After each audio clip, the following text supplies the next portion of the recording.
Shalom Bapak Ibu Saudaraku sekalian. Kebenaran hari ini tanggal 10 September 2025 bertema liturgi hidup. Kita harus sungguh-sungguh mengerti apa tujuan hidup ini. Tidak salah memiliki rumah, tetapi apa yang kita lakukan dengan rumah itu? Apa motivasi kita memilikinya? Tidak salah kita punya uang, tetapi untuk apa uang itu kita peroleh?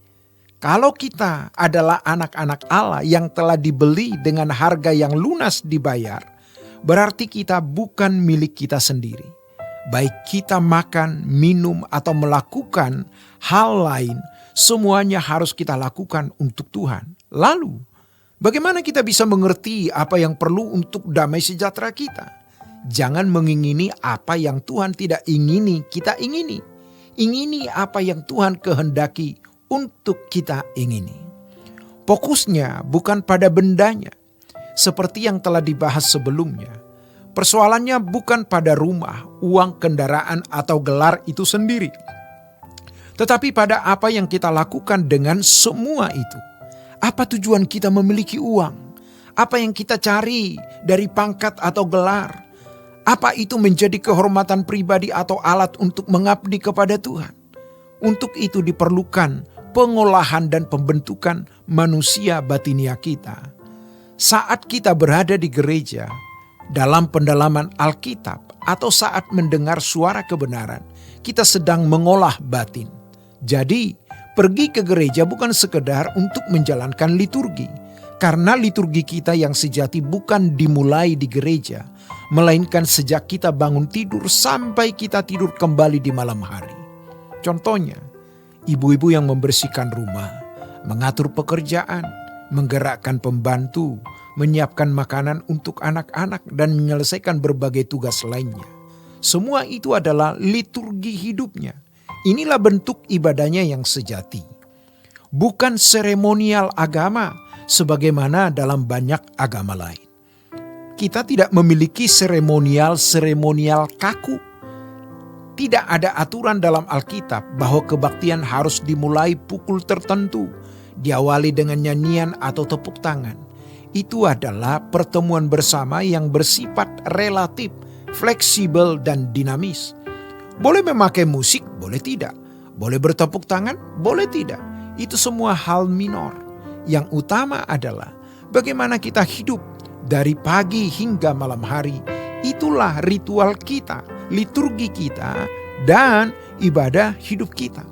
Supaya kita mengerti apa yang perlu untuk damai sejahtera. Ada satu rahasia, anak-anak Tuhan yang ingin memiliki kepekaan akan kehendaknya harus menganggap dunia ini sebagai hunian sementara, bukan hunian tetap. Tuhan menghendaki kita menjadi seperti Kristus. Dan untuk menjadi orang Kristen sejati itu bukan perkara mudah. Karena itu, saat kita hidup di tengah masyarakat yang majemuk, jangan paksa orang masuk agama Kristen. Cukup bersaksi lewat perbuatan hidup kita. Itu tugas kita, bersaksi lewat perbuatan supaya orang menyaksikan kebaikan Tuhan lewat hidup kita. Lewat itu orang berkata, orang sebaik ini tidak mungkin Tuhannya salah. Itu sudah cukup. Dengan demikian, kita bisa hidup di tengah masyarakat dengan baik. Jika kita telah sampai pada pengertian bahwa liturgi bukan sekedar kebaktian di gereja, melainkan seluruh hidup kita, berarti kita telah menyembah Allah dalam roh dan kebenaran. Dalam Wahyu pasal 6-8, Alkitab mengisahkan tentang meterai-meterai. Zaman dahulu, meterai dipakai untuk menutup gulungan kitab. Jika meterai dibuka, barulah isi gulungan itu dapat dibaca. Di pasal tersebut menyebutkan, meterai hanya bisa dibuka oleh Tuhan. Tuhan Yesus disebut anak domba Allah karena kematiannya di kayu salib menjadikan ia layak membuka meterai itu. Ketika meterai pertama dibuka, muncullah kuda putih. Kemudian menyusul kuda merah, kuda hitam, dan kuda hijau. Penunggang kuda putih membawa busur, bukan anak panah, hanya busur.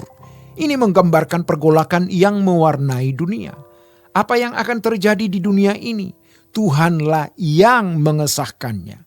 Kuda putih melambangkan gerakan kekristenan yang menyebar ke Eropa dan dunia pada masa itu tanpa peperangan. Kekristenan menyebarkan kebenaran bukan dengan kekerasan. Penunggang kuda hanya membawa busur tanpa anak panah. Demikianlah kebenaran hari ini. Tuhan Yesus memberkati. Sola Gracia.